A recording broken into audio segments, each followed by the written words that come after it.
Meanwhile, in Korea, Jin-Woo was at home, standing in front of a mirror, deep in thought. He looked at his reflection, thinking that he had certainly grown stronger.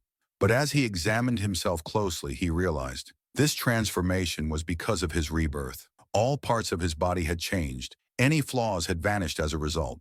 With a sudden idea, he walked into his sister's room and asked her what she thought of him. She looked at him, puzzled, not understanding what he meant. Jin-Woo began explaining. Something about male charm or attractiveness. His sister, confused, replied that she didn't understand why he was suddenly interested in that. But Jin-Woo, clearly enjoying the reaction, moved closer and began teasing her. His sister finally sighed and told him with mock seriousness, if he thought about it, he was just a freeloader in the family. Jin-Woo smiled, thanking her for her objective assessment, but before long she started playfully kicking him, and Jin-Woo laughed, reminding her that she would hurt her legs if she kept forgetting that he was an S-rank hunter. But she shot back, that she was actually top of her class in school. Jin-Woo chuckled, that he was thinking of starting his own guild. His sister, grinning, began to tease him, that she would listen to the boss's words if things went smoothly. Jin-Woo then asked her what she thought of the name Solo Player Guild for his guild. His sister burst out laughing, accusing him of joking. Why would he call his guild that? After all, she reasoned, it sounded strange. His power summoned black soldiers, so technically, he wasn't working solo.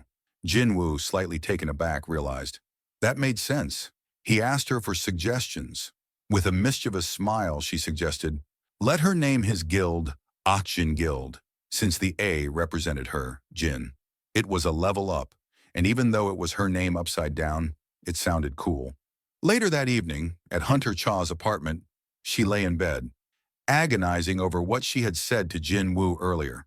It seemed her words had sounded like a true confession. She blushed and yelled into the empty room, wondering if he thought she was some crazy person.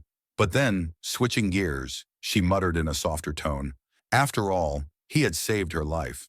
Of course, she would be interested in him. Closing her eyes and trying to calm down, she whispered to herself, deciding to put the matter to rest. But as she lay there trying to relax, she found she still couldn't calm down. Finally, she pulled her pillow over her head, thinking about how she had survived because of Hunter Minben's healing power. She looked up at the ceiling, remembering how, as a soul, she was held by that healer who had saved her. He had told her to warn Jin-Woo to be cautious with the power he wielded. She recalled with a shiver, that was the moment she had met Hunter Minben. The next day, in one of the hunter guilds, they discussed a new dungeon opening up. However, one of the hunters sounded worried. They might have some trouble getting a permit because the dungeon's level was above average.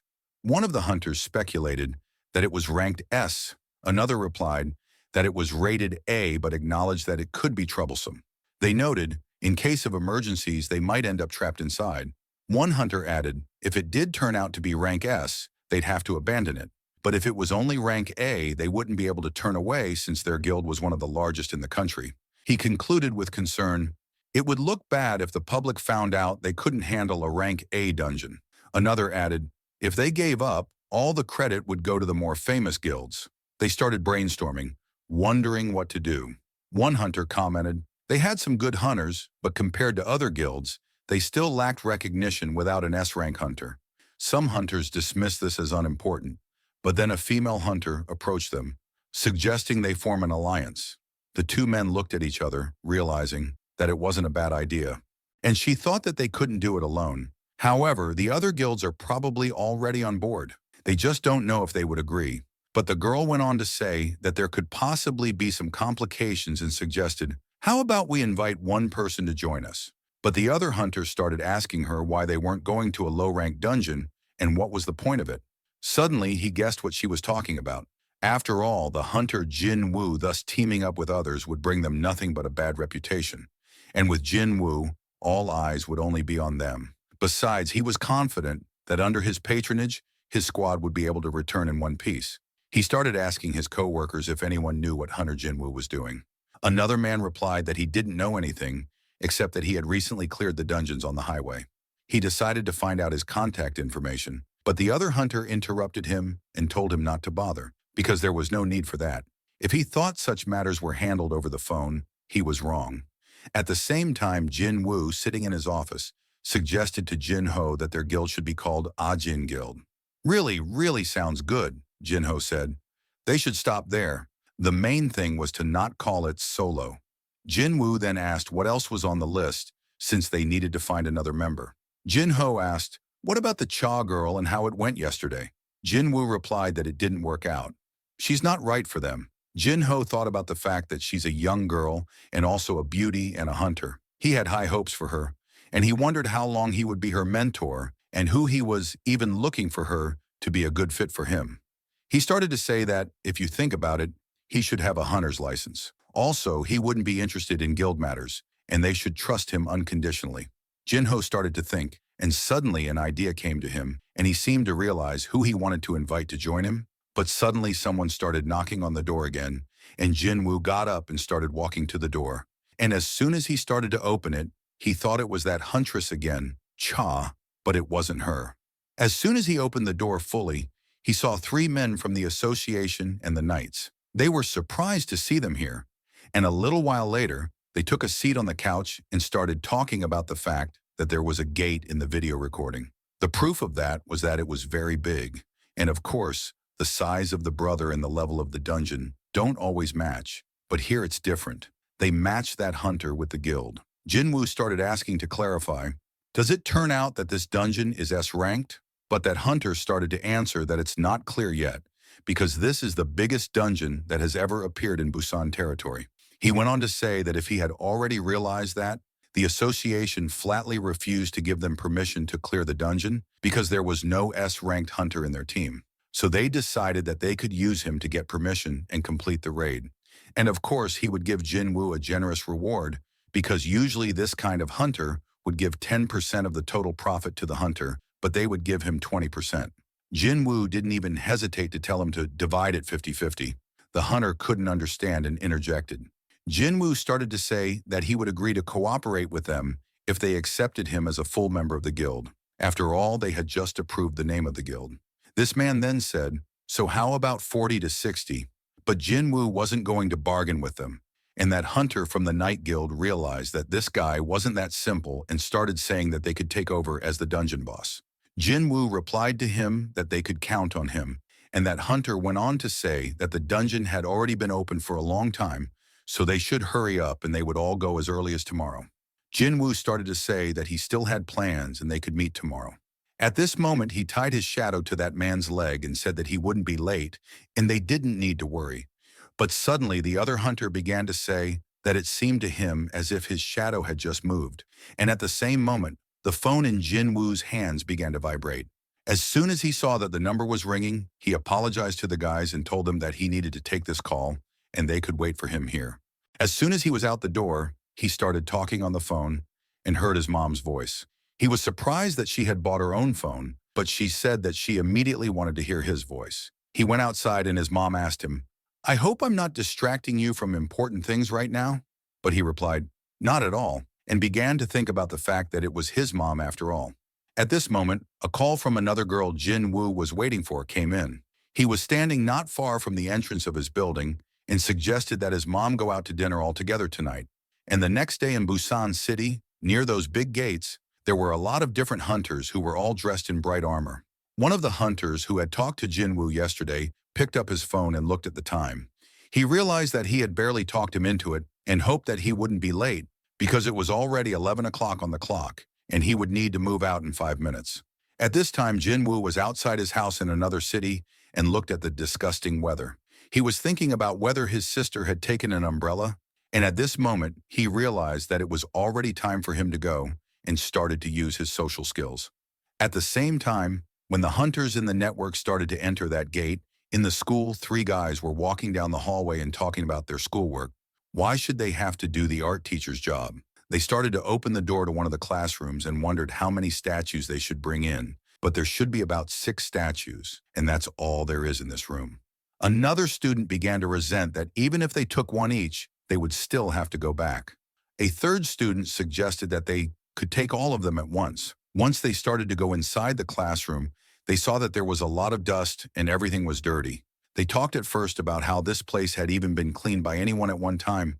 As soon as they saw these statues, they realized that it wasn't afraid of not being used. But suddenly, one of the students saw a gate at the back of the classroom that appeared out of nowhere. Another student went up to them and began to say to the other, "Why are they trembling?" Because as long as the gate is closed, there is nothing to be afraid of, because only hunters can come out of it. But no one can come out, and it will only open in a week or so. But the third pupil wondered that hadn't they been told that there was no one in the whole family here? And suddenly a huge green hand appeared from this gate, which grabbed one of the pupils by the head and lifted him into the air, and he began to ask for help from his companions. But his friends saw that one of the orcs started to come out of that gate. A few minutes later, all the students in the room were dead and lying on the floor. A supreme orc emerged from that gate, and it was clear that predators with unusual skills existed in this world. They possessed no intelligence, but their superior hunting habits allowed them to surpass man himself. The tar odor of blood and human flesh excited them. However, due to the fact that they came here as scouts, they had to suppress their true nature, for the task at hand was paramount. So the hunter, who had been lurking in the shadows for weeks, did not need to look for his prey, for his sixth sense told him that game was plentiful and right above them. The structure of the structure resembled the citadel in some ways. One of the orcs began to say that he would start the hunt, and the others should call his brothers. That orc decided that after putting down all the humans and taking this fortress under siege, they would start the real hunt. First of all, he would clear the way for them, and as soon as he stepped into the corridor, he saw many students standing at the end of the corridor. One of the students noticed the monster that was across from her. They all turned around and couldn't understand what it was, but that supreme orc was already attacking the nearest people who were standing near it. At this time, Jin-Woo stood and watched the gate that was across from him, and he realized that it looked even bigger in person than it did in the video he was watching. He noticed that there was a collection team on the right and an extraction team on the left. There were 38 rank hunters and 20 Wang hunters among the attackers, and there were still many A-rank hunters. No wonder, since this guild had the largest number of A-rank hunters. But suddenly Jin-Woo heard someone start to address him, and as soon as he turned around, he saw so many hunters standing in front of him and started telling him that he was great in that raid on the island and how he had summoned those dark warriors. Was it summoning magic?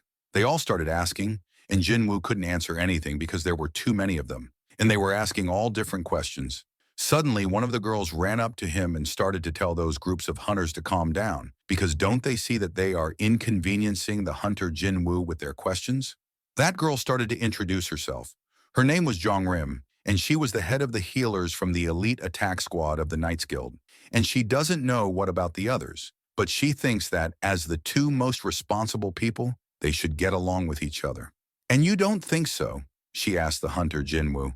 But at that moment, Jin-Woo turned around and started to tell that hunter he had recently talked to in his office what he hadn't told him, and suddenly that hunter began to say that now was the time and began to tell all the hunters who had gathered near him that the current raid would be led by him. But those hunters who were standing in front of him started to say, "It was him again? Why is that? After all, they already have a Jin-Woo hunter." But the leader began to answer them that the Jin-Woo hunter would have their backs and ensure their safety. But those hunters started to say that he really thinks that they are so weak that they need someone to protect them. And one of the guys started to ask Jin-Woo, does he also think that their night guild is only made up of weaklings? But the leader started to say that it's nothing like that. The youngsters are going and asked Jin-Woo if he thought the same thing himself, because maybe the root of the problems lies a bit deeper in upbringing, well, or something like that. And Jin-Woo told him that he agreed because this guy has a lot of confidence. As soon as the time came, the leader realized that they had to move out, and the raid began.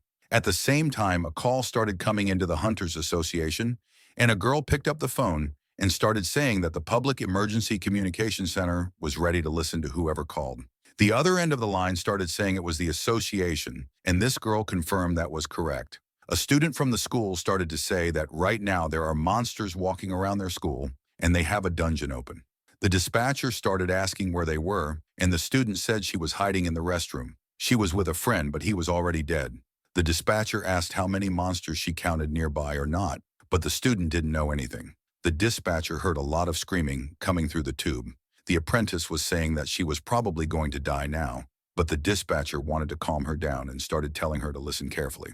You see, the hunters are already moving out to help you, and there is no way they will leave you in trouble. Therefore, you must not lose your temper and hold on until the very end. After these words, the student felt better. The dispatcher began to ask her if she happened to know what kind of species the monsters referred to. The student replied that she had seen them on TV, but she had forgotten what they were called and began to remember. The dispatcher asked her to describe them, what kind of monsters they were, and what they looked like. And the student began to say that they had a body like a human and a scary face.